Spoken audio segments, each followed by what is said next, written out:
Welcome to today's webinar, The Front of the Line is Not Inclusive, Why We Need a Better Way to Save Our Small Businesses, hosted by the Maryland Department of Planning on behalf of the Smart Growth Information Clearinghouse. My name is Michael Bayer. I'm the Manager of Infrastructure and Development at the Maryland Department of Planning and Project Manager for the Smart Growth Information Clearinghouse. The Smart Growth Information Clearinghouse is a project of the Smart Growth Network, supported by the U.S. EPA's Office of Community Revitalization and managed by the Maryland Department of Planning. In addition to hosting webinars, the Smart Growth Information Clearinghouse has a website, smartgrowth.org, that provides current information on effective growth, development, and preservation practices. The website provides news and information about events, funding opportunities, awards, and resources to help local decision makers foster healthy, resilient, and economically vibrant communities. The Clearinghouse is also the virtual home of the Smart Growth Network, a nationally recognized coalition of leadership organizations that have formally endorsed the principles of smart growth. This webinar is one in a series of webinars produced by the Maryland Department of Planning on smart growth and planning topics available for viewing at smartgrowth.org. We are recording this webinar and will post it on our website the next couple days under the Webinar Archives tab. We encourage you to visit the website and subscribe to our e-newsletter to get smart growth news and information and to learn about our upcoming webinars. You can also learn about planning initiatives, planning tools, and educational opportunities in Maryland by visiting the Maryland Department of Planning's website at planning.maryland.gov. Viewers of this live event are eligible to receive 1.5 CM credits from the American Planning Association and 1.5 CNUA CEU self-reported credits from the Congress for the New Urbanism. To log your AICP credits, visit the American Planning Association's website at planning.org, log into your account, and search for the name of today's event, which is The Front of the Line is Not Inclusive, Why We Need to Build a Better Way to Save Our Small Businesses. You can also search for event number 919-9242. So to get started, our speaker today is Ilana Preuss. Ilana is the founder and CEO of Recast City, a consulting firm that works with real estate developers, city, and other civic leaders to integrate manufacturing space for small-scale producers into redevelopment projects and place-based economic development. She supports businesses and organizations to develop strategies with measurable and achievable outcomes. In her national practice, she works with real estate developers, foundations, city planning and economic development offices, and others. With mayors, she develops demand analyses, economic development strategies, and business retention and planning policies. Her technique of intensive one-on-one engagement with local business owners and other stakeholders provides clients with a deep understanding of local challenges and opportunities for success. She has a Bachelor's of Arts in Urban Planning from Cornell University and a Master's of City Planning from the University of Maryland. Following her presentation, Ilana will be taking ideas and questions from the audience. For those who attend our webinars regularly, we'll be changing the format a little bit today to allow you to speak with Ilana and our audience directly. You can submit ideas, questions, and additions to the conversation through the questions tool in the control panel located on the right side of your screen. Ilana will then call you out, and our producer, John Coleman, will recognize you and unmute you so that you can talk to her. Webinar participants do not have the ability to unmute themselves. So with that, I'm going to turn it over to Ilana. Welcome, Ilana. Thank you, everyone. I don't know how to get rid of the slide. John, if there's a way of doing that. Thank you. Fantastic. So thank you, everyone, for joining today. We have a fantastic crowd of over 450 people on the line already. And as Michael explained to you, we're going to do this really differently than other calls. I'm going to share some of the thinking that I've been doing about this topic that's very near and dear to my heart. And a lot of this is based on conversations that I've been having over Zoom calls I've been organizing. And then I want to open it up to you, because I do think that we all do better in this work when we're sharing our best ideas with each other. And so we will get to a point where I'm going to ask you to both ask questions and also share brief summaries of your ideas, your additions to the conversation in the questions section. And then I'll call on you and ask you to share those ideas with this group. So we will have a facilitated conversation of 500 people. I promise it works. But first, I want to talk to you a little bit about why we're here today. And the topic for today is really one that I think is really essential for us to take on in a very significant way. I think it's one that we need to think about in a very different way than we have in the past. And this is about inclusion, and specifically around inclusion for our small business community, and looking at the diversity of our business owners and how we can best support our business owners. And I think that there is a really essential question for us to be asking about what does that look like and how do we do that? And we know already from the programs that are going out that it's not working. Just to take one pause, I want to give you 2 seconds about who I am for those of you who haven't joined me on a call before and who don't know my background. I've worked in the smart growth community for about 25 years in the consulting and in the federal government, and most recently, although that wasn't so recently anymore, as Vice President and Chief of Staff at Smart Growth America. And I started Recast City 5.5 years ago with this recognition that there is this group of businesses that I call small scale manufacturing, anybody that's producing a tangible good, that fit a very important role in our communities. And I'd be really happy to talk to you about that any day.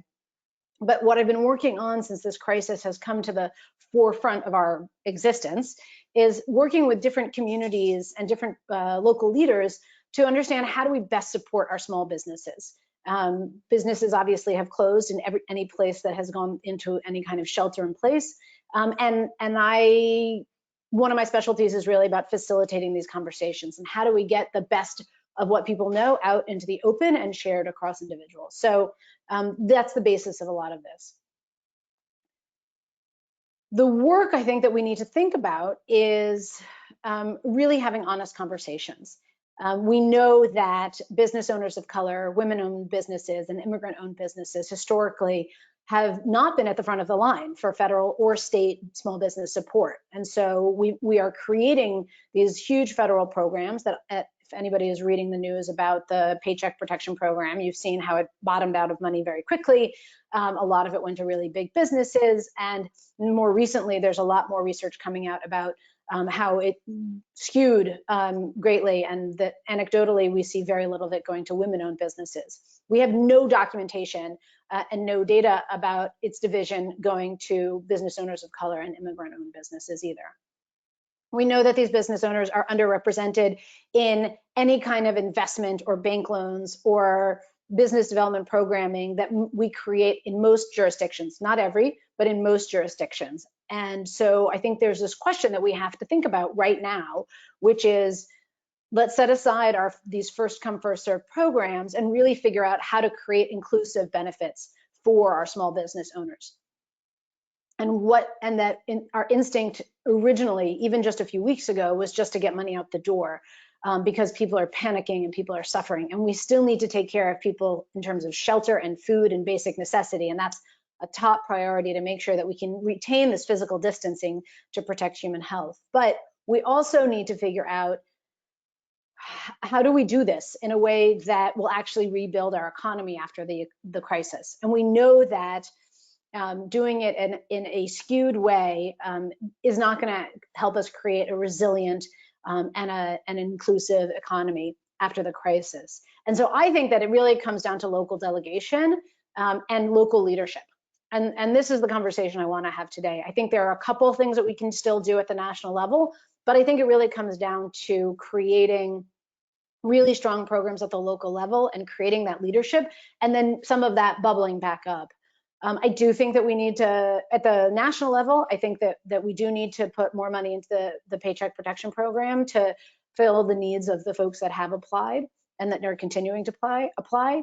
I think we also need to provide equivalent amount of funds directly to local governments, maybe based on population, not just to communities that get community development block grants, because we need to make sure it gets to our rural jurisdictions too, but really direct funding to our local governments for small businesses so that they can do our on the ground outreach.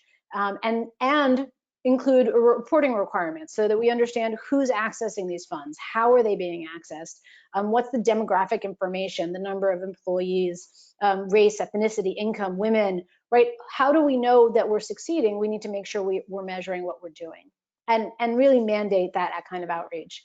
And then I think third, at the national level, we do need to create a forgivable loan program specifically through our CDFIs, through our community development financial institutions, and really work in detail with these CDFIs to get directly into our businesses most in need. Our CDFIs are phenomenal networks that really reach many of our underserved businesses, and we need to make sure that we're supporting them and using these existing networks that we have.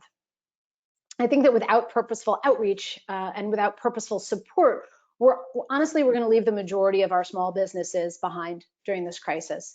And that's going to hamper our ability to recover from this crisis, both in terms of just the economy coming back to help our investment in human health that we're going to continue to need to make, but also this economic catastrophe that at the beginning people were causing the economic pause, and I think now is really an economic black hole because we don't really know where the bottom is yet. And I do think that we have a responsibility to do better, and we have a responsibility to do more. And I think that really starts coming in at a place where we look at what are the kinds of programs that localities or regions are starting to adopt. And I want to share just a few of the best ones that I've been looking at and just pull them as I go to really figure out who's doing the best of it. I want to share a few of those, and if you're interested in getting this list, I'm working on getting it up on my website at recastcity.com, or you can reach out to me anytime at my email address, which is Ilana, Ilana at recastcity.com. So here's a few of the best of that I've noticed, and one of the things that I'm going to ask you guys to do is certainly post your questions in the question section anytime you want, but also if you know of examples that you think are one of the best models, and we're looking for models, right? There's a lot of certain models out there, and that's great, but we want to figure out how do we lift up different kinds of models so we can figure out what's going to work best in different communities. So here are some of the models that I think are really starting to stand out. The Ford Foundation created a Families and Workers Fund to really help businesses and nonprofits that are reaching out to help people, and I think that's going to be really essential.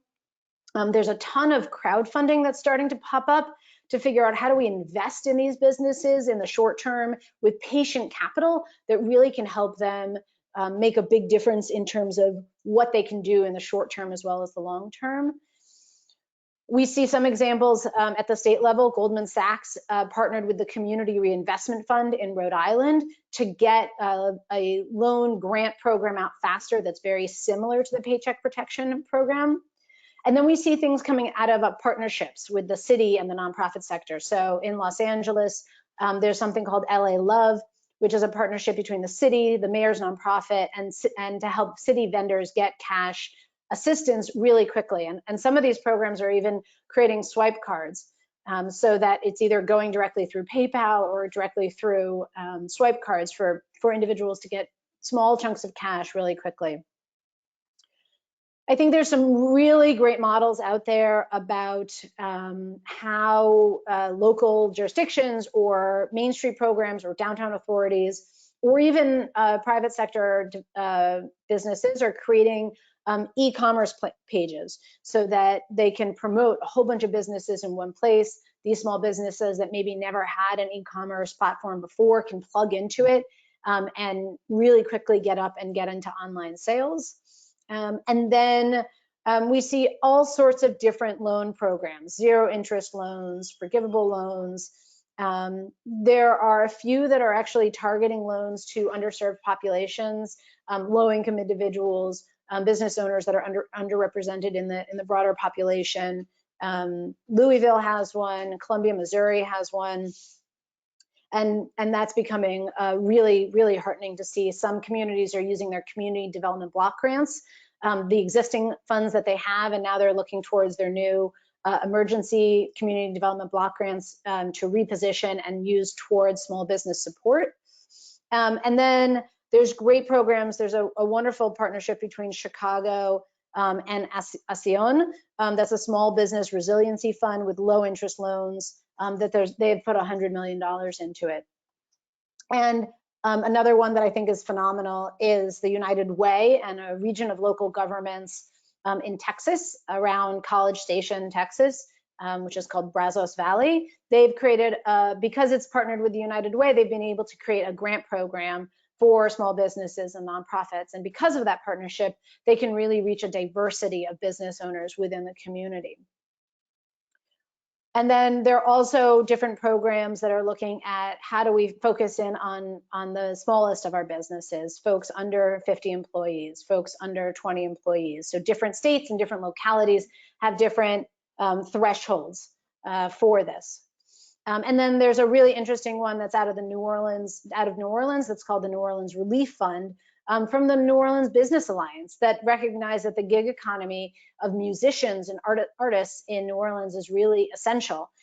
So they created a $500 grant to gig economy individuals who are in need that they can reapply for after 45 days. Now, $500 isn't that much, but the ability to reapply is, I think, a great sign of being able to pull that together. And then if we look at that on top of what has been changed with our unemployment rules, as long as states have all gotten this up and running, we have the federal unemployment addition to the state unemployment funding that becomes available that starts making a big difference in the short term. Those are some of the big ideas that I've been paying attention to. And so what I want to do now is take some of your questions, if I can figure out how to look at them completely. I can't, oh, there we go. I want to talk a little bit about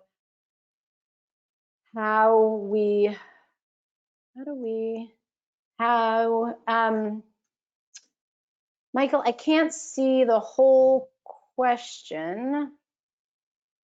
I'm not sure why. I can see, have you found many historic manufacturing properties that can utilize the Fed from, and I can't see what the rest of the question is. Can we?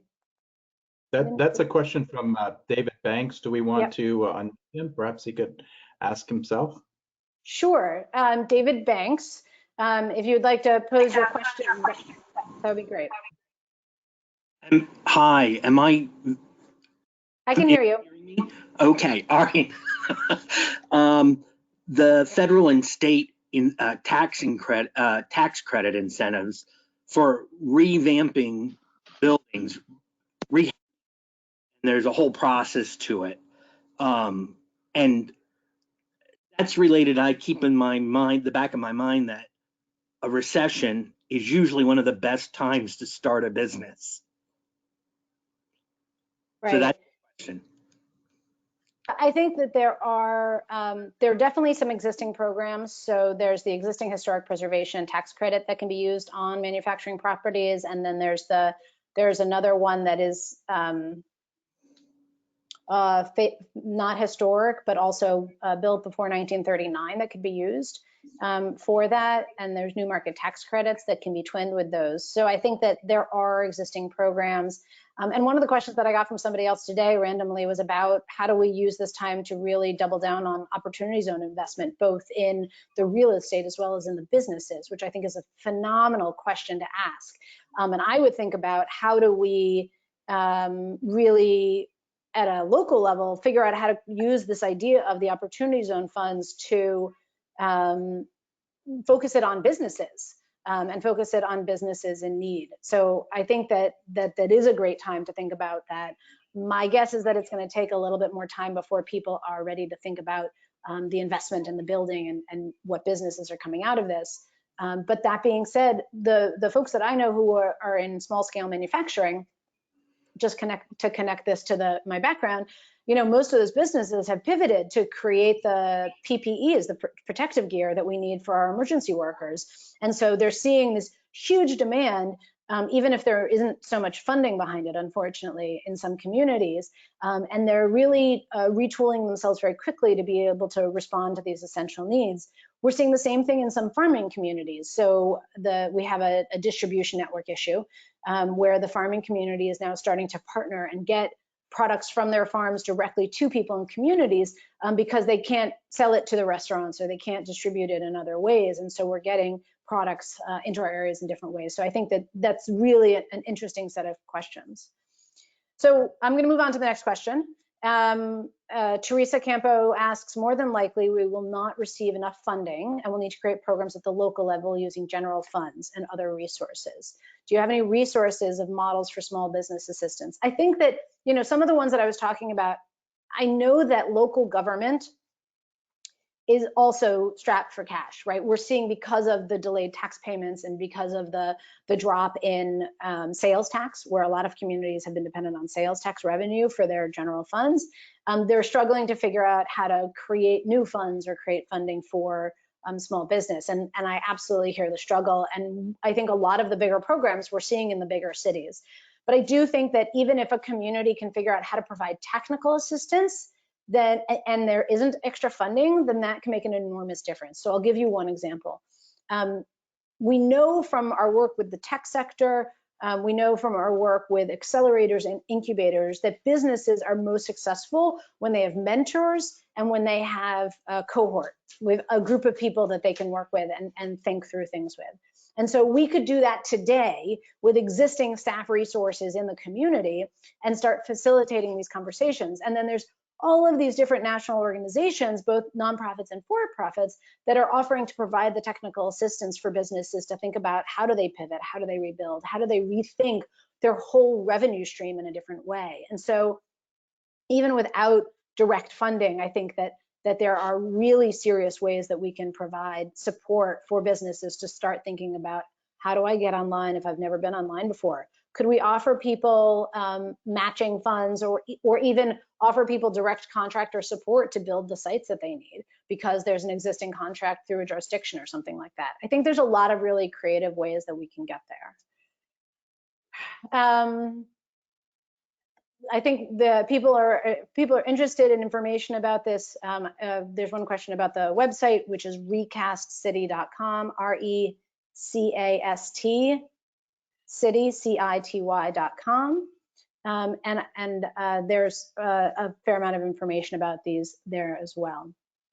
There's a question that came in from Brian Reynolds, who knows people who have small businesses that have already received funds, and asking, is there a blanket loan forgiveness across the board? Their businesses are still open and profitable, and they're looking at PPP as a windfall of free money.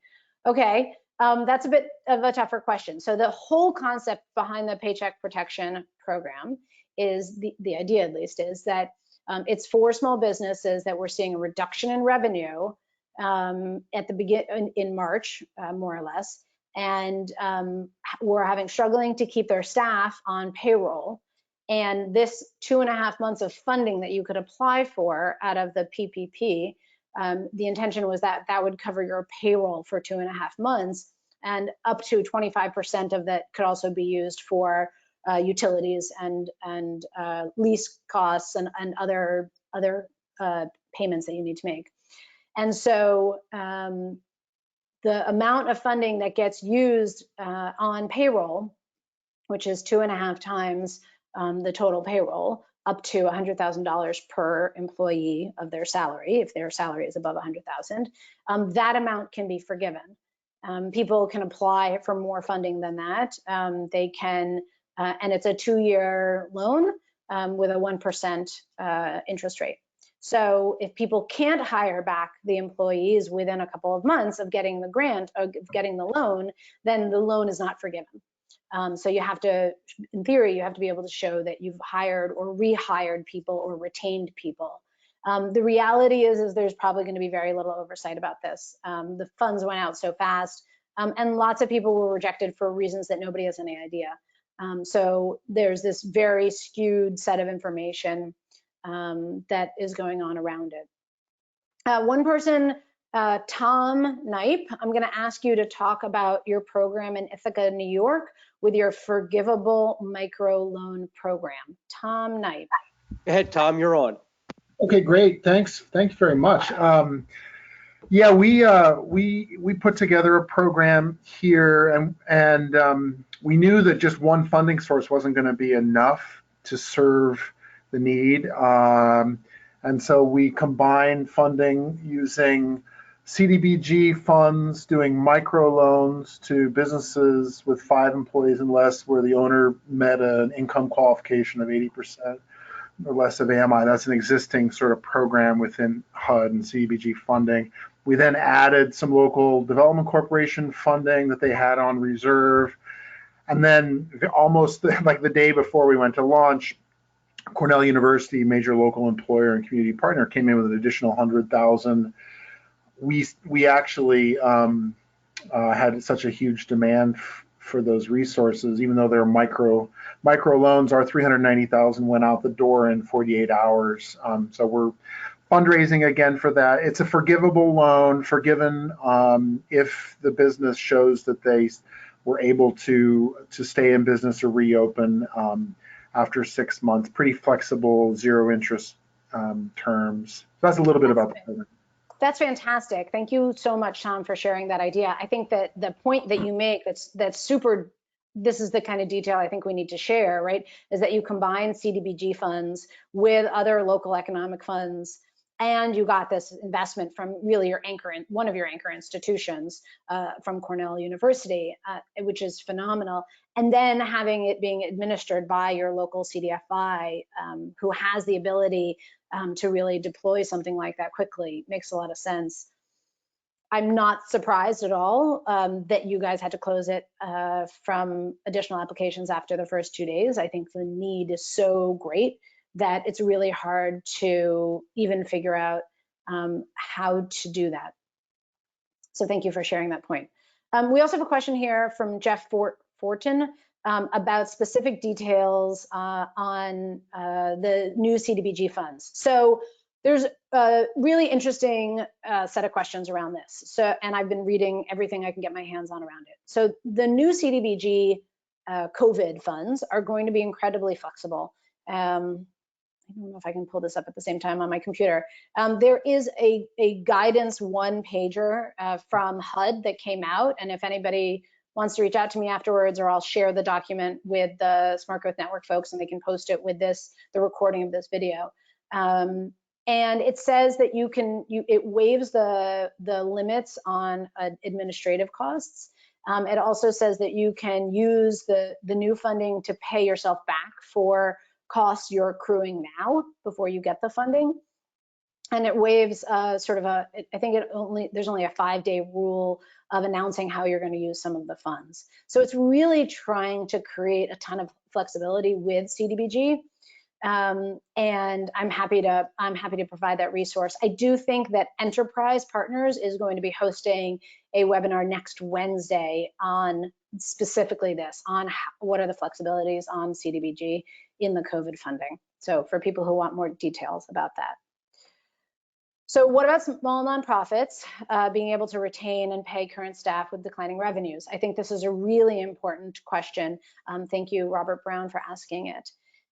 We know that the Paycheck Protection Program is intended to also include nonprofits. So any small nonprofit under 500 people, just like a small business, is allowed to apply for PPP, and many have. In fact, I think some of the nonprofits have been more successful than the small businesses because sometimes they have a longer banking history than the small businesses have had.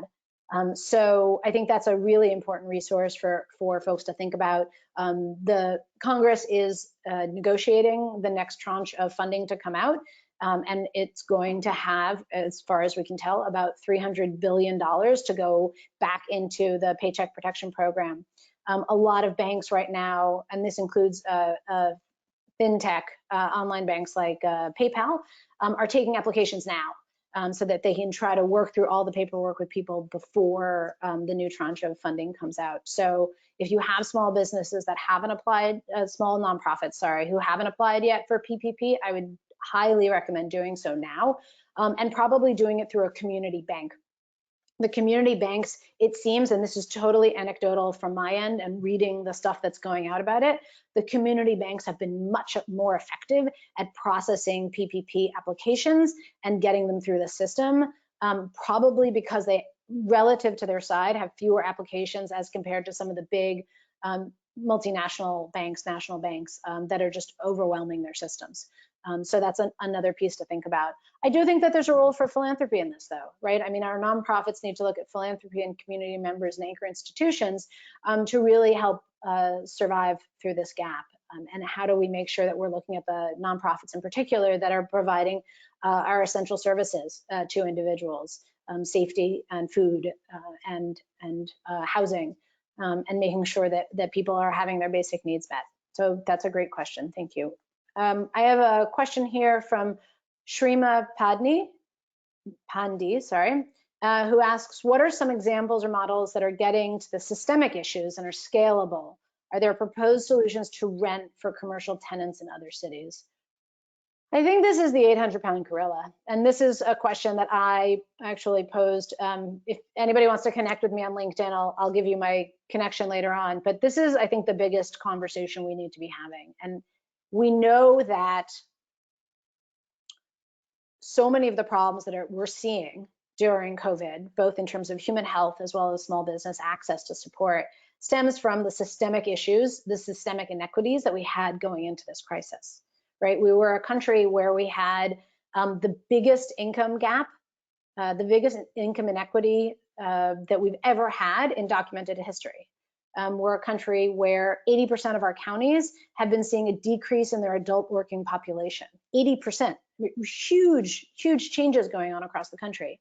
And we know that we have major issues like the impact of vacant properties on surrounding property value, right? Vacant properties depress property value of the nearby properties by at least 20%, right? So we have these pieces of emptiness and the lack of access, and we have a huge racial wealth gap, right? 6.5 times from white workers to African-American workers. And how are we addressing those things? There's huge systemic questions that I think we need to go back and answer. And the racial wealth gap, there's, for anyone who's interested in the data behind it, the Federal Reserve of Cleveland did a phenomenal analysis showing that the racial wealth gap is not predominantly based on historic inequities. It's actually based on current differences in income. And so if we can actually figure out how to help more people of color be able to earn better incomes, now we change the trajectory of that huge racial wealth gap not very quickly. We change it, honestly, not very quickly in 2 generations, but it's 2 generations versus 25 generations. So I think these are really essential things that we think about. And I think that the systemic issues are huge. In terms of proposed solutions for rent for commercial tenants, a lot of the real estate owners that I've spoken to really just want the tenants to reach out to them. They want to talk to them about a solution. They don't want the tenants to just not pay. They don't want tenants to pay and then go out of business. They'd really like those tenants to be there over time. So developers and property owners are really, the ones that I've been talking to are really trying to open a conversation with their tenants about deferring payment or forgiving some of the payment. And really figuring out whatever they can do around that. There are a lot of cities that have rules about no eviction.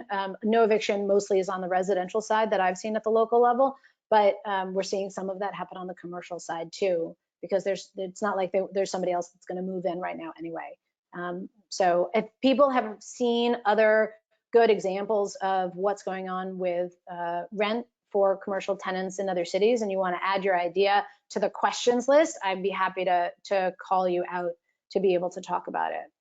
And yeah, Kenneth Walker posted that our independent restaurants are really being hard hit and not being able to keep employees. And that's one of the reasons they're not eligible for PPP. And I absolutely think that's a huge crisis. I'm hoping, and I think a lot of businesses actually either fired or furloughed their broad staff really quickly to help people get on unemployment and allow that to support them in the meanwhile. There are a lot of independent restaurants that are also pivoting to just takeout with a skeleton staff so that they can keep paying a core group of people on their staff. And then also, I don't know if people saw this announcement, Chefs for America, which is the organization from World Central Kitchen, organized by Jose Andres, who's DC based. They've committed to really creating food production for those in need in communities all across the country. And so they're piloting it with 400 independent restaurants across the country with a commitment of revenue. So they're committing to the business to say, produce X number of servings for us, we will get it distributed, and we will promise you X amount of funding. And so I think that there's this really interesting question of how do we actually have the philanthropy community and honestly the public back that up so that we can get food to people in need who are incredibly food insecure right now. Next point, Frank. Oh, Frank, you're right. I'm sorry. Frank noted that I was talking about the 10% tax credit for non-historic pre-1936 buildings, and that expired with the last tax legislation. Thank you for the correction. I really appreciate that. Want to make sure that we're getting accurate information out to people. Chuck Boyd has a question. How do you incorporate the viability of small businesses into some of these new financing models, such as crowdfunding? We need to look at, I'm paraphrasing this, whether or not a business is viable and can it pay back and can it be successful and pay back the loan? And how is this being done in modern financing systems? It's a great question. There are evidently a whole bunch of tools to do exactly this analysis online. I'm in a conversation about it tomorrow. If anybody wants to follow up with me, I'll tell you what I learned. But evidently there is a huge coalition of organizations, nonprofits, and for-profits that work in crowdfunding. And it's all about community capital and how are we reinvesting in our communities and how are we reinvesting in our own local businesses. There are a bunch of tools that are available about being able to give businesses technical assistance to make sure that they try to help them be ready for crowdfunding. And then there are other tools to figure out, is it a viable offer?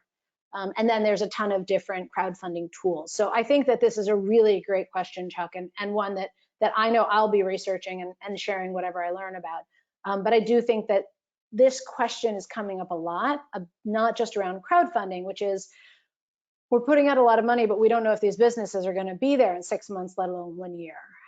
And I think it's a hard question to ask because we know that there's so much need right now. And so I think that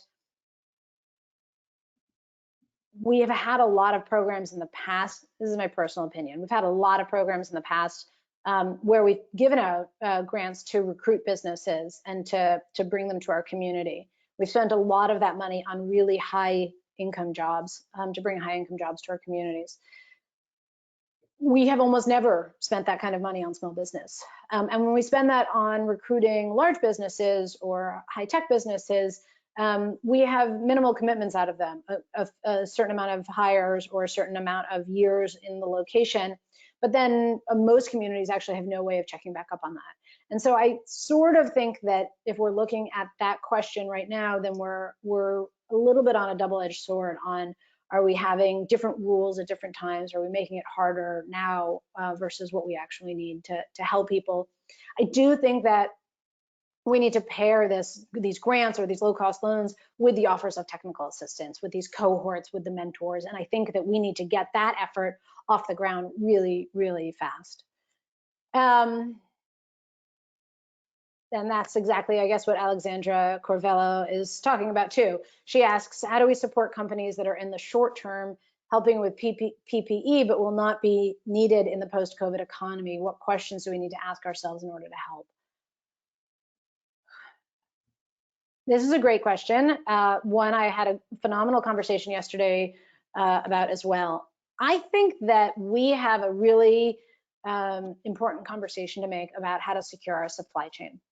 I think that a lot of people, I've paid attention to small scale manufacturing for a long time, but most people haven't. And that we need to pay attention to it, and we need to make sure that we're looking at ways that we are in fact having our emergency products, an X% of it being provided domestically, and that we are investing in those businesses, and we have small scale manufacturing that can do pivots if we need. I think that in some cases, there are certainly some businesses that I've seen stand up in the last week because there is such a demand for PPE, and there are sewers and producers that are available. We have maker spaces. Maker spaces are generally places that are open to the public, that they have different tools, everything from sewing machines to 3D printers to laser cutters, and they're focused on education and workforce development and access for small businesses to high-end tools that people wouldn't be able to afford themselves. But maker spaces have obviously had to close like everybody else, but they've pivoted into production spaces, and maker spaces all over the country are producing face shields and different PPEs and are subcontracting out sewers all over their region.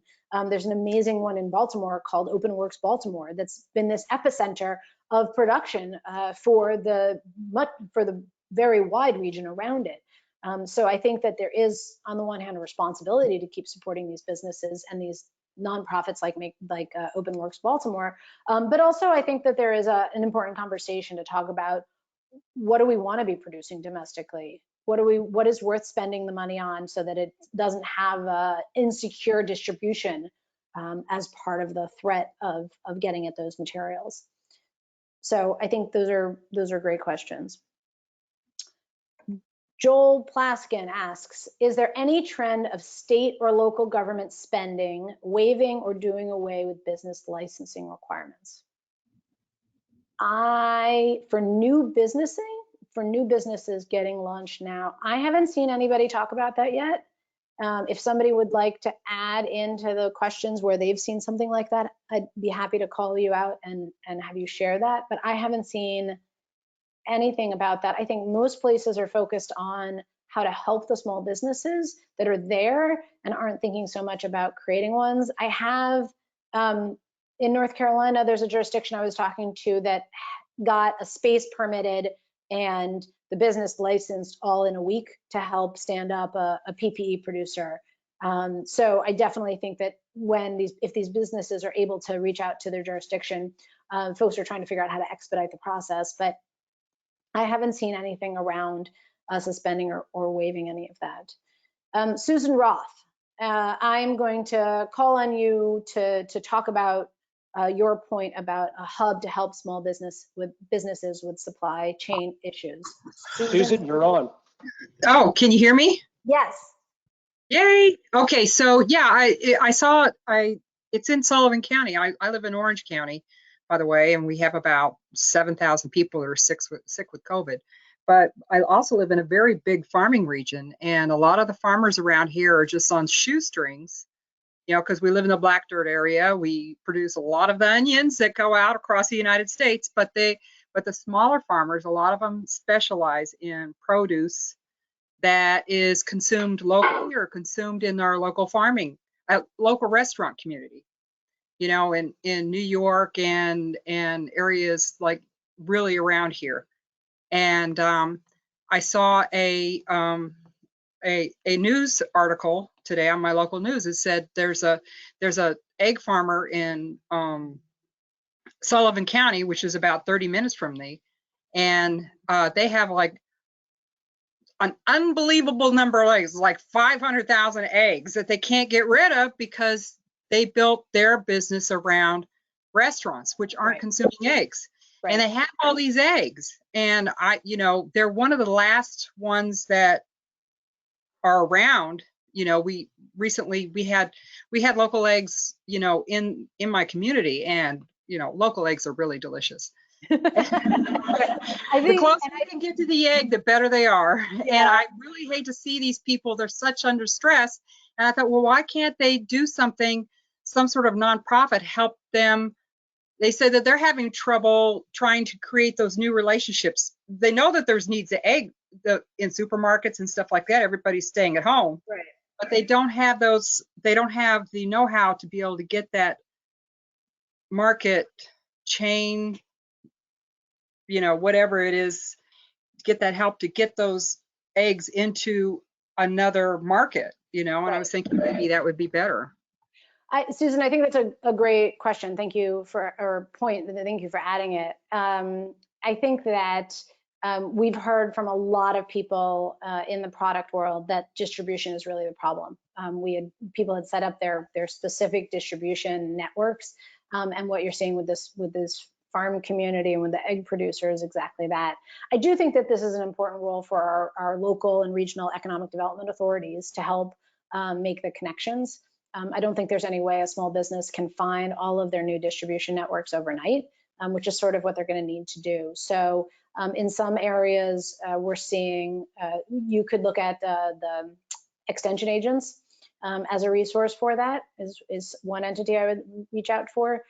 There's also, I would also think about how we make the connections for them, and really finding somebody in local or regional economic development that can do that legwork for them, or connecting them up to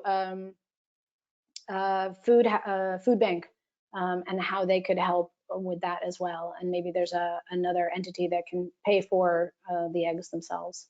But I think that's a great point about the challenges in distribution. Thank you. Kathy Ledvina asks, have you seen new ways to host outdoor community activities, local markets? Well, depending on your state, you can do farmers markets. So I'm in Maryland and I can still go to farmers markets. Those are essential food resources. In California, for instance, I don't think you can go to farmers markets. I think they're closed. So I think that that's a really hard one depending on the place. And we have, you know, here, just like in the supermarket, everyone's wearing face masks and you have to keep 6-foot differences, and they're limiting the number of people that can go through the market, and it's organized in a totally different way. So I think there are opportunities to do that in places that farmers markets are allowed. There are also CSAs that are doing in-car pickup. So you do all of the online ordering, they send you an invoice, you pay over PayPal, and you drive up and they put it in your trunk and you drive away, and that's it. And so I think there's another way of doing that. In terms of markets and celebrations, there are some great examples of folks that are looking at how to do this online. There's some new mapping capabilities in Google Tour, where you could actually put down pins that link up directly to businesses. There's one artisan fair that happens regularly around here that spent 2 weeks, maybe even more, featuring each of the different artisans that they were going to have in their online fair, and then had the pop-up sale over a weekend. And that central entity did all the promoting of it around the sales weekend. I think that this is a really tough question. One of the folks that's, I think, doing a really good at sharing information about exactly this is the International Downtown Association, IDA. If you haven't been to their website, I know they just did a webinar on exactly this question, and you might want to check them out for that as well. Lindsay Whitson asks or says that I mentioned one regional planning agency in Texas. Are there any other models or best practices that focus on regional opportunities for small businesses rather than just local or county? What can regional planning agencies do to help specifically some of the smaller communities that may not have funding or capacity? Great question, Lindsay.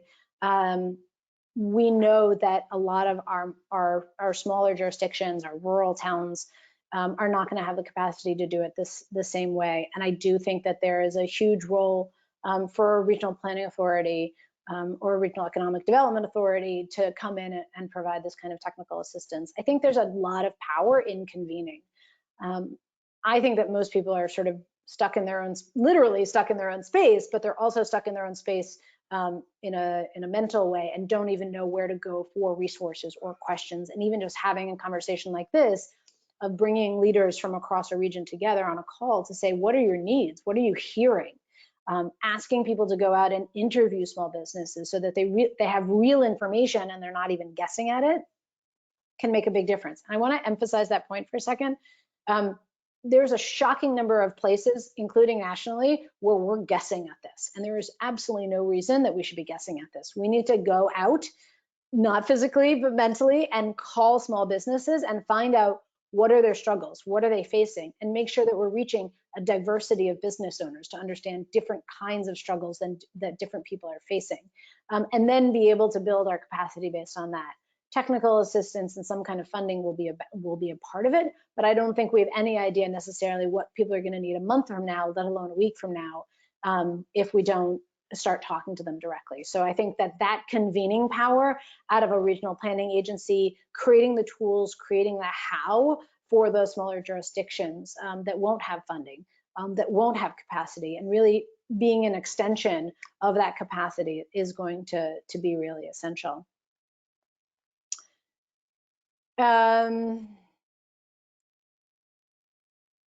Let's see, what else are we going to talk about? Christina asked me to repeat the statistics of pre-COVID. So we had the greatest income inequality we've ever had in documented history.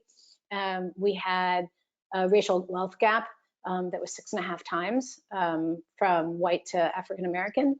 And we have, what was the other one? Oh, 80% of our counties are seeing a decrease in working age adult population.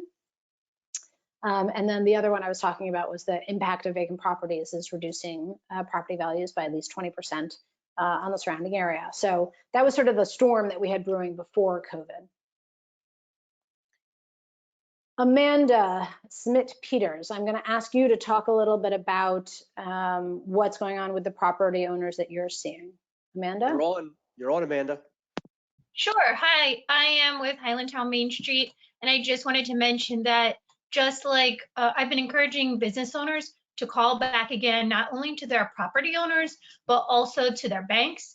Those folks had they weren't sure what to say in the beginning. And so they might have been really tough and said no, I can't make that. We can't change your payment. And now I'm saying go back and ask again. You can't be afraid to make that ask again. And then we've also been saying in a general sense that we need to get people money, which is great, but we also need to encourage them to reduce the bills that they have as much as possible so that the money they do get doesn't just go straight all into rent or straight all into certain expenses. They need to keep as much cash on hand as possible. So those are just the big picture things I keep trying to put out to business owners. Those are phenomenal additions. Thank you for adding that.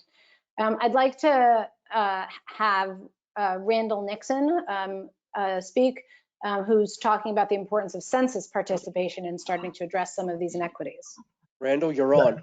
Yeah. Hi, Lana, can you hear me? Yes. Great. I'm the Associate Director of the Maryland Census, and I'm in charge of faith-based and business initiatives. I've talked to a lot of business people. I've been a business owner for over 30 years. I own a large farm in Western Howard County, and I want to emphasize that as the country has changed, the country has become blacker, browner, yellower. We see an incredible number of people of color have gone into entrepreneurship and become business owners. And a lot of people don't recognize that the census as it is coming up is going to create some seismic changes in the composition of how state and federal funds are distributed. And as I talk to a lot of business owners, there are tools that the U.S. Census can provide that can allow them both demographic and geographic information about their businesses. And they're completely unaware of these things. And chambers of commerce and trade associations are unaware of these tools that they can use to leverage the resources that they have in order to be able to find state and local money to be able to become more competitive and emerge from the shadows, because we all know that America is becoming majority minority in 20 years or less. So we have to recognize that the census participation is absolutely critical, and that the resources are there, that we simply haven't exploited them, we haven't taken advantage of them, particularly again for people of color. Right. I think that I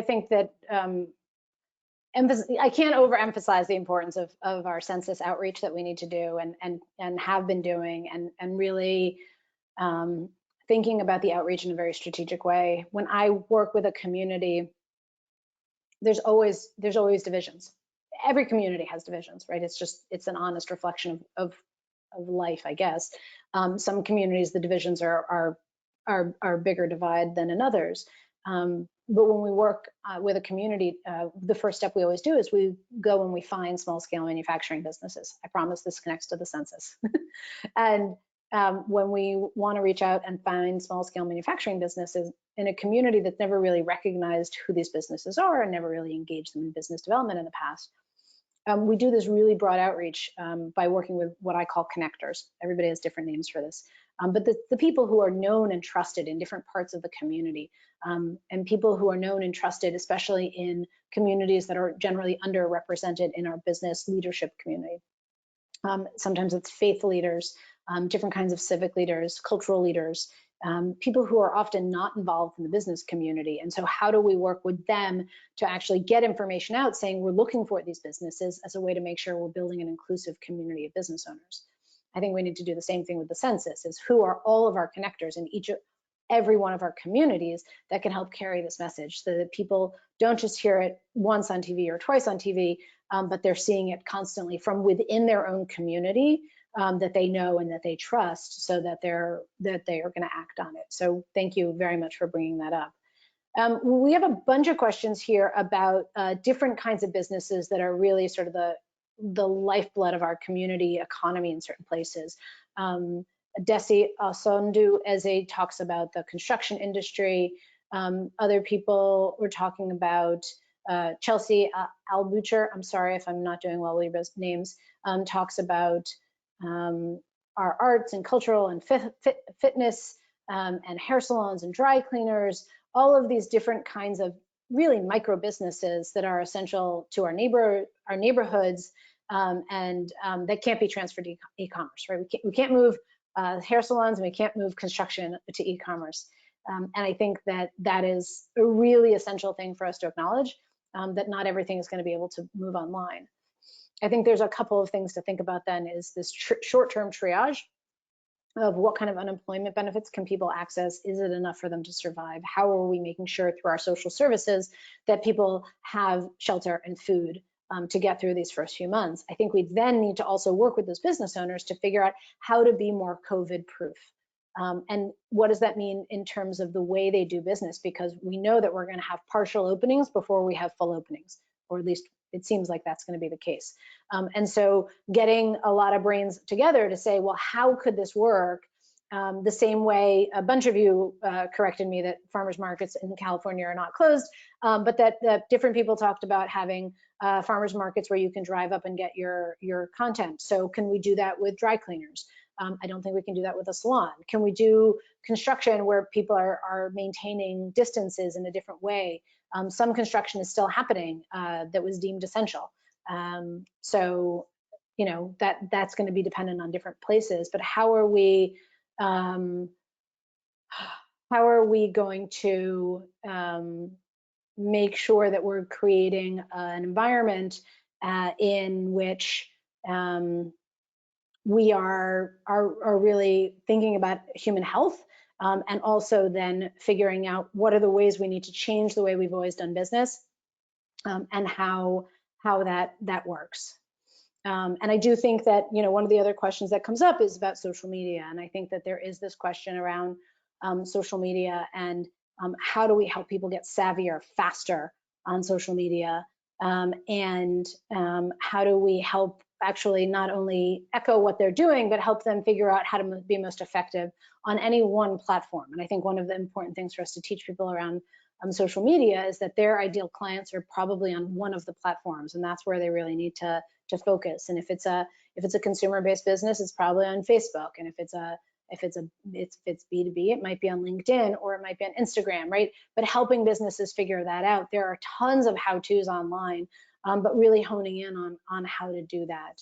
And I think that's an important piece. I want to pause for a second and acknowledge the conversation about the census, one of the comments that we got in noted that they felt offended by the term yellow or yellower. And I want to really sort of pause in our conversation and acknowledge how we're talking about things and being really intentional in the way that we are talking about things. I'm sure that there was no intention of offense in any of it, but I do want to acknowledge in all of this that we all need to continue to choose our words really carefully so that we are continuing to build a more inclusive conversation, and that we're sensitive to these pieces in each one of our conversations along the way. So I didn't want to ignore that. I think one of the questions that came in from Danielle Steinhauser is around the frustrations with China. So do you think that the frustration with China will bring any manufacturing back to the US? And if so, what can our communities do to be ready? I think that there's been a lot of conversation already before this about reshoring. So we're seeing a lot of businesses in the last 2 years, in fact, bring fairly large manufacturing, or at least parts of their manufacturing, back to the United States. And that was because of shipping costs already going up. It was because the instability of those costs and also of shipping. And then the difference in price started becoming a much smaller issue. So a lot of manufacturing had in fact moved out of China to other countries in Asia and to other parts of the world. I do think, if I had to wave my magic wand, I think we will see some more of that coming back. In terms of being ready for that, I think it's about being ready to have your community college and other institutions train people up. There's a phenomenal program in Columbia, Missouri, the community college that's based in town. I think its acronym is MACC, but I can check. They had created a program where they were training people about how to not only use these technology tools in manufacturing, but also how to fix them, how to be the machinist, how to fix the tools in all of these new high-tech manufacturing spaces. And they then went after funding to build a makerspace so that their students not only learn the technical side, but also can work on the production side, and are opening that to the public. So I think that there's a really interesting question about how do we not only acknowledge the small scale manufacturers that are in our community and figure out how to support them from a business development perspective now and as we go forward. And those two pieces are really important now. But then also, how are we moving forward in a way that we're training people up and welcoming them in? Large scale manufacturing that's going to move from China here is going to need large footprint space, but most local small scale manufacturing businesses need less than 5,000 square feet, in fact need less than 2,000 square feet. So there's different kinds of needs in different places, and one of the big things that I do advocate around small scale manufacturing is to put them into our storefronts, because they're great neighbors and they are not going to be dependent on foot traffic, because they're already selling online, usually either retail or wholesale or both. And they're great additions to our community. Chelsea, you suggested talking about the Wallace Foundation. Chelsea Albucher, do you want to talk about that a little bit? Chelsea, you're on with Ilana. Are you there, Chelsea? We can't hear you. Chelsea has self-muted, so I can't unmute her. Okay, so Chelsea asked about if anyone is familiar with the Wallace Foundation. They've been supporting food systems for years, but wondering if they have resources for distribution and resources for farmers markets. I don't know. If there's somebody who knows about what's going on with the Wallace Foundation and you want to talk about that, please add it to the questions, and I'd be happy to talk to you, to add you about it. Another question that came up is asking about what agency is doing a good job to help with the supply chain issues. I think from everything that I've been reading, it's pretty ad hoc. I think that there are individual businesses that are sort of stepping into this void to try to connect the dots around the gaps that they're seeing. So there's a coffee company that I follow on LinkedIn because I love their coffee, and it's called Mayorga Coffee. And they saw they do a lot of production and shipping of their own, beans and their coffee, but they saw a huge gap in the supply chain and stepped in to help get beans and rice, which were all of a sudden in huge demand, out to places that needed it. So I do think that there is a real opportunity to work with the private sector about this. I don't know about regional agencies that have stepped in a big way, even though I think it is a phenomenal role for folks.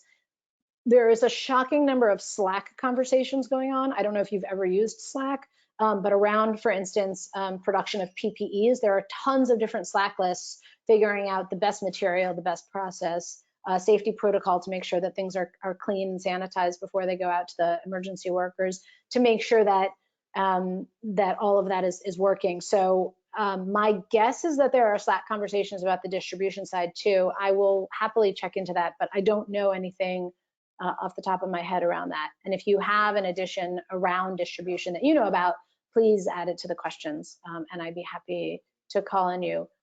Alicia Aiken, will you talk a little bit about oeffa.org? Alicia, you're on with Ilana.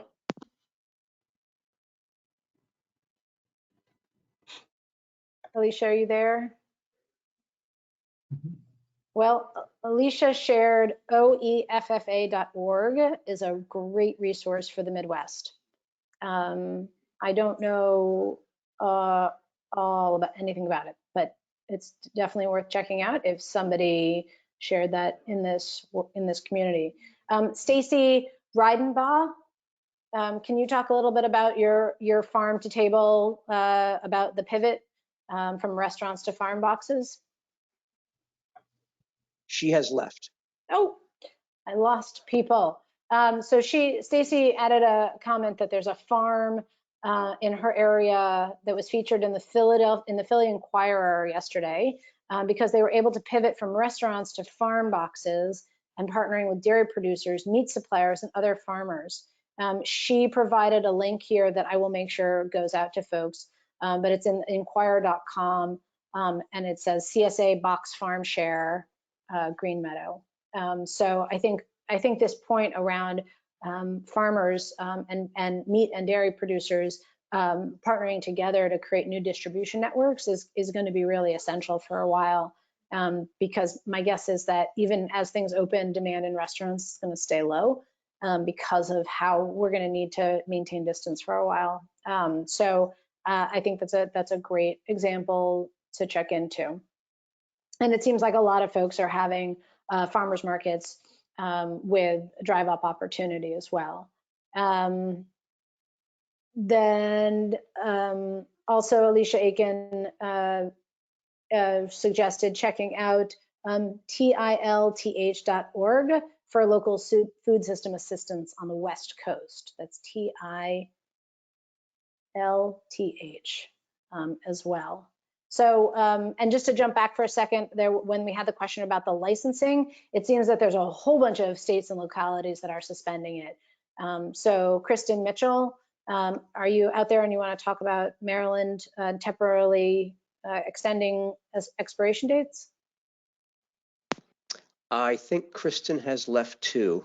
Okay, so she talked about license permits, registration, and other authorizations that would expire during this state of emergency are extended at least until the 30th day after the state of emergency is lifted. And then there are other jurisdictions that talked about not requiring business license in general, which I don't recommend because I don't know how you keep track of your businesses otherwise. Isaac Kramer noted that Long Beach, California is waiving business licensing fees. And so I think there's definitely a number of folks that have talked about it. Heather Jaxie, if you're still on, I'd love to have you talk about the Catskill Food Hub. Heather, you're on. Heather, you're on. Oh my gosh.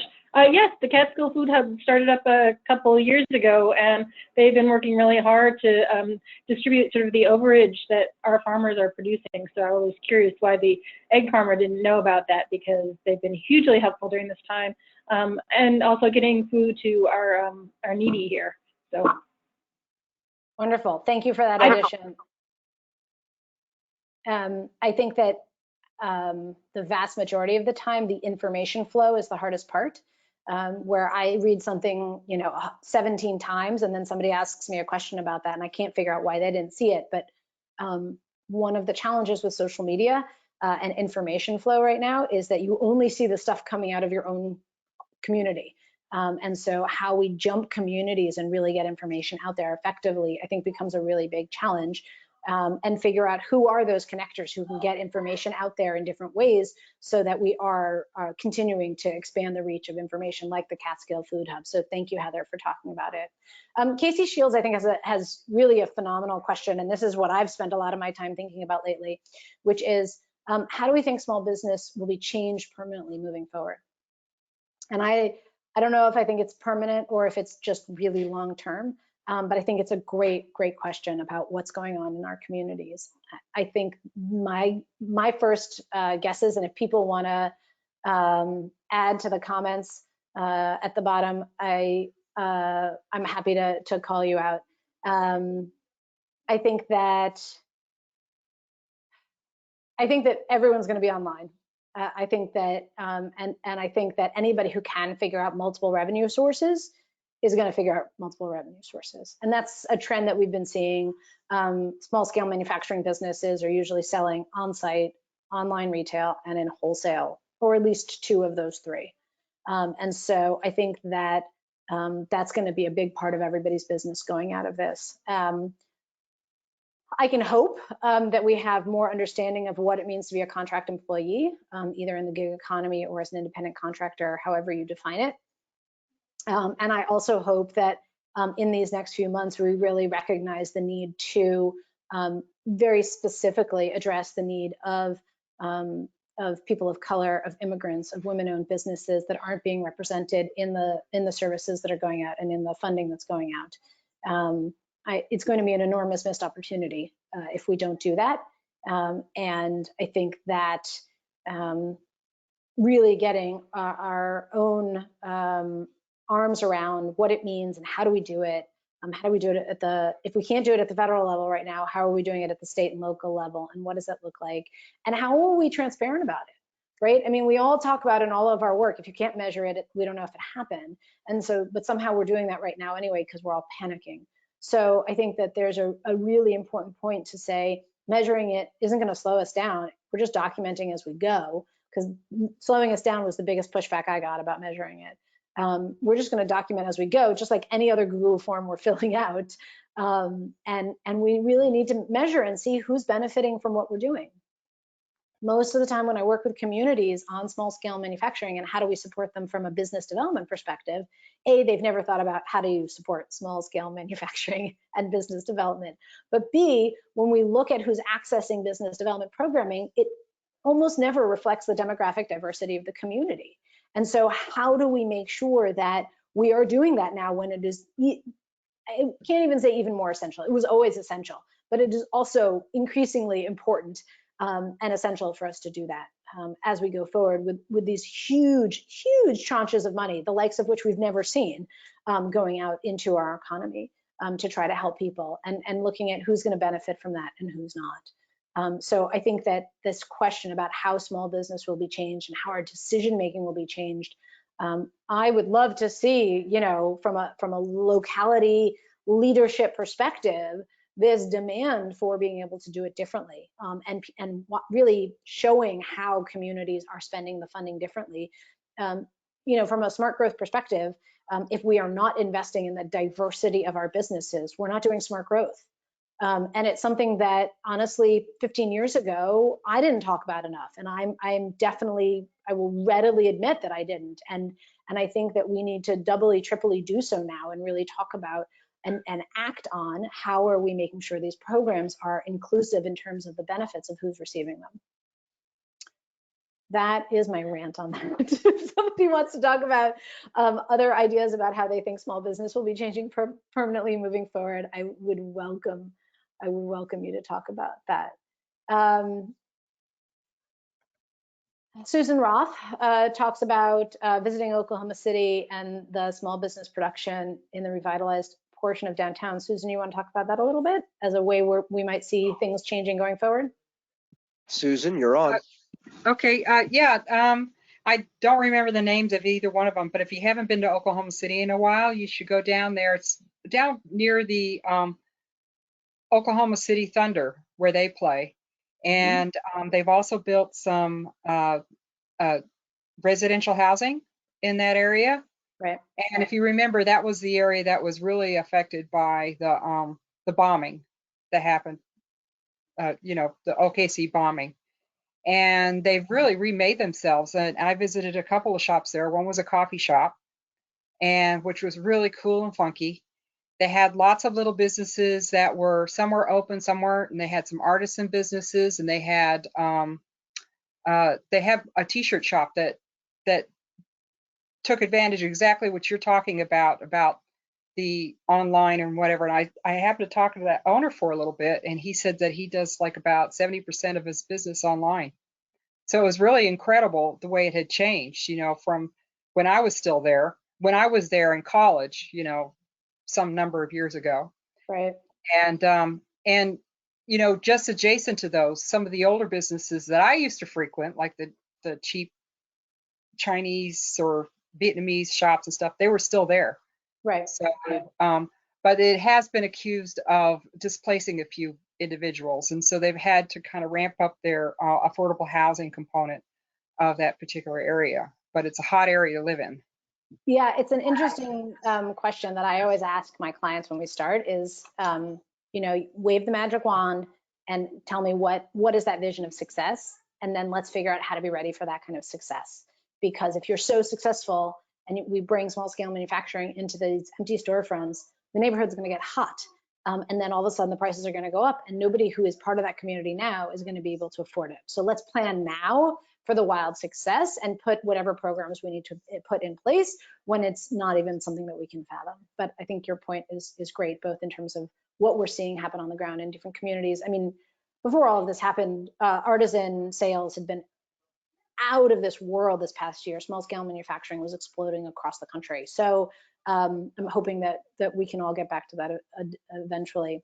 A couple of different people have asked questions about how to help traditional retail folks who have never really crossed this digital divide. There's two businesses that I've been talking to the most. I haven't done their programs, so I just want to be clear. But I think are people really with great experience and are creating great programming around this. One is called 37 Oaks. 37 Oaks is run out of Chicago, and they have online trainings, workshops.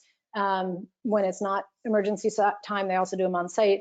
But it's all about retail sales and how do you get better at it, and how do you go online, and how do you do wholesale, and it's all really, really tactical, really hands-on stuff. So that's 37 Oaks.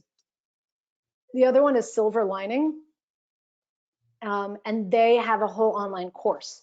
And I think right now they've opened it up to economic development authorities to really offer it to businesses on a whatever you can pay basis. So those are two resources that are out there that are really solid in terms of trying to provide direct help into our retail community to help them, like an individual said at the beginning, stop spending so much money on the things that you don't need to spend money on, and then also figure out how are you, it's not even repositioning for some of these businesses, it's going to be rebuilding, right? So how are we doing that with communities as well?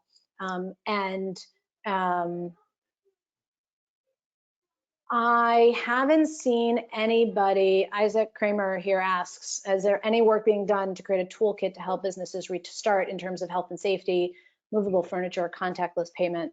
I haven't seen anything like that yet, but I'm happy to keep an eye out for that.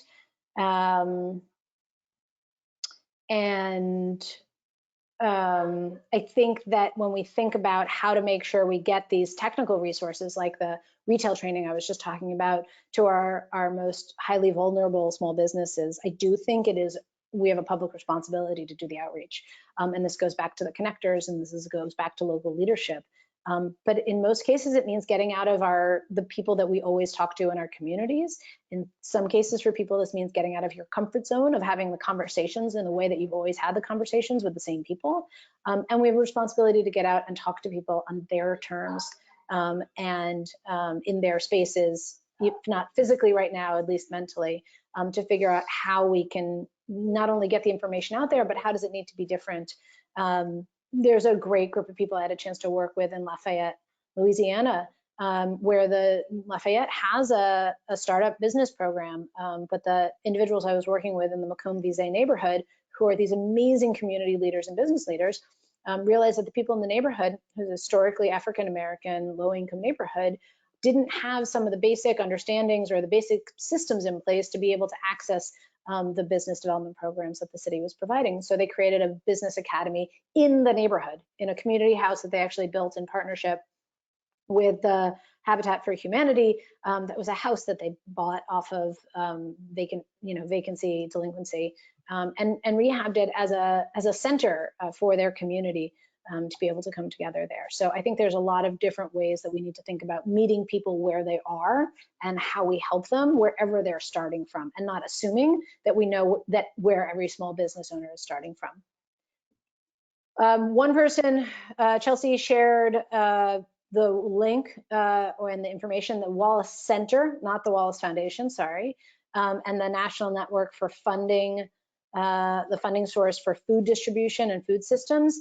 We'll make sure this goes on the website, but just in case you want to try to jot it down, it's wallacecenter.org/ all one word, community-based food systems. And we'll make sure that we pull all of these into the post afterwards as well. So I think that, oh wait, and David Kvinge, I'm sorry if I just destroyed your name. I'm really trying hard to get people's names right. Notice that there's ability to add tips to online orders, but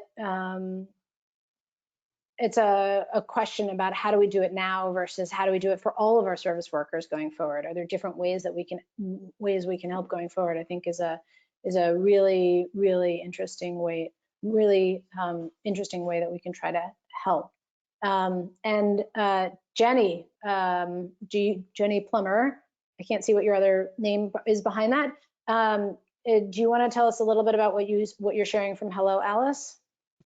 Jenny, you are on. Good afternoon, John and Ilana. I noticed on the Hello Alice website that they have grants for up to $10,000 for small businesses that are being distributed immediately.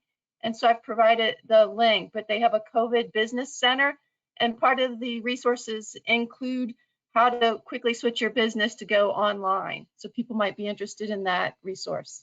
Wonderful. Thank you so much for sharing that. And I had seen one come out of the U.S. Chamber for Small Businesses that was $5,000 grants, and that got swamped so quickly. I'm glad that Hello Alice is doing this as well. And there are a whole bunch of other private sector sources that are creating grants as well that's worth checking out.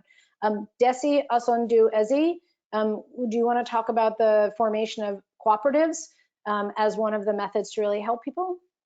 Desi, you're on. Oh, thank you very much. Thanks for your presentation. It's very good. I just want to say about this cooperation. It is a system where you will have some different people who have different ideas coming together to form a cooperative.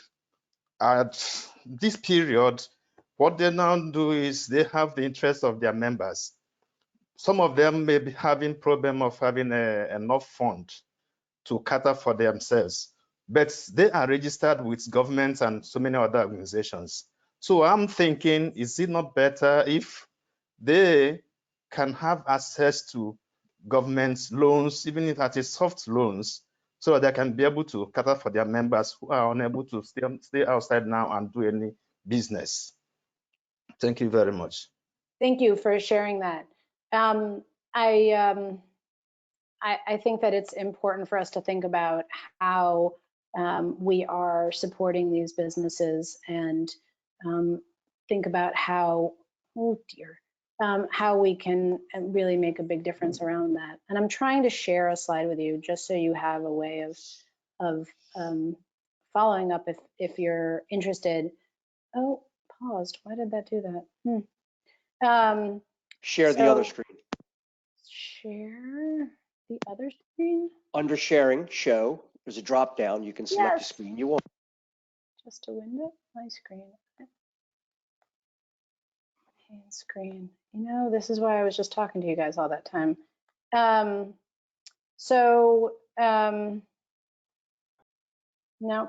So if you are interested, I'm also happy to connect over LinkedIn. This is where you can, it's just my name. And I've been working to provide every good resource I find, I'm sharing on LinkedIn. It lands on other platforms sometimes, but not as consistently on LinkedIn. So I would definitely recommend you joining me there.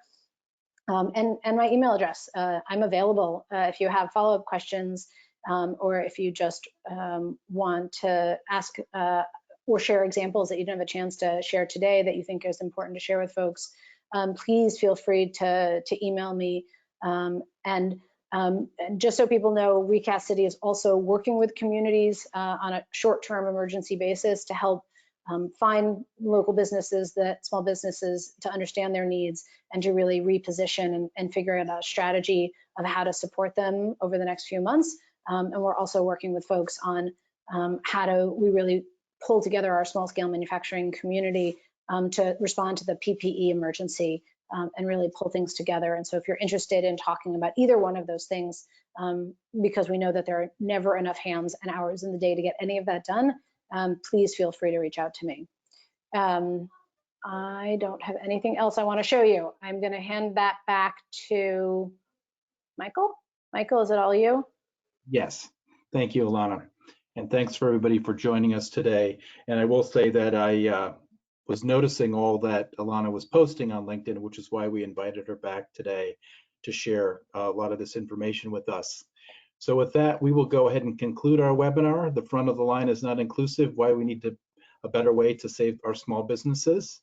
I'd like to offer a big thank you to Ilana for a great presentation, to everybody who attended, and to John Coleman, our communications and technology guru who helps to make this all happen, especially now that we're working remotely, and also for everybody bearing with us in our new format today.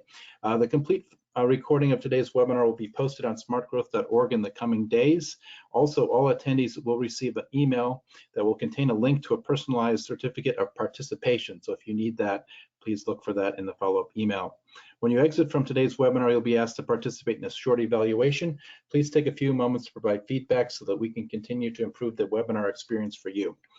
Keep an eye on smartgrowth.org and our e-newsletters for details on other future webinars. We have one next week with Pete Plastrick looking at life after carbon.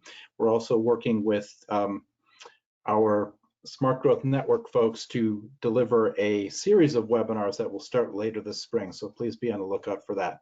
So please visit smartgrowth.org for more information on these events or to watch for e-newsletter blasts. Please have a great day. Thank you.